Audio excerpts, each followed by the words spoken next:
В недела училиштата во сите општини ги отвараат вратите за да ги пречекаат гласачите, распоредени по училници во согласно со улицата на која живеат и куќниот број. Истото ќе го сторат и голем број градинки, домови на културата, местни заедници, задружни домови и други установи. По затварањето на избирачките места, просторот е активен речиси цела ноќ, за да се пребројат гласачките ливчиња, да се подготват записниците и за да се спакува за транспорт доверливиот и недоверливиот изборен материјал.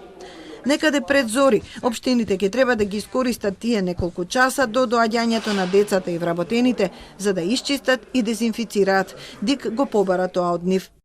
Врз основа на изборниот законник, ДИК ги задолжува сите градоначалници да организираат дезинфекција на сите гласачки места во објектите за гласање. За оваа законска обврска, ДИК писмено ги извести општините со цел почитување на здравствените протоколи за спроведување на изборите, а поради заштита на здравието на изборните органи, гласачите и учениците.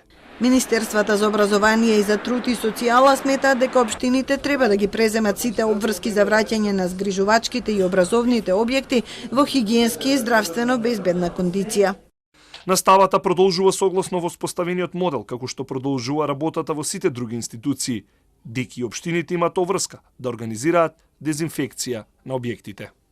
Министерството за образование на Косово има поинакво мислење. Донесе одлука во сите училишта во кои в недела ќе има гласање да нема настава со физичко присуство, заради намалување на опасноста од зараза на учениците и училишниот персонал. Понеделникот треба да биде искористен за дезинфекција и проветрување на училниците и ходниците.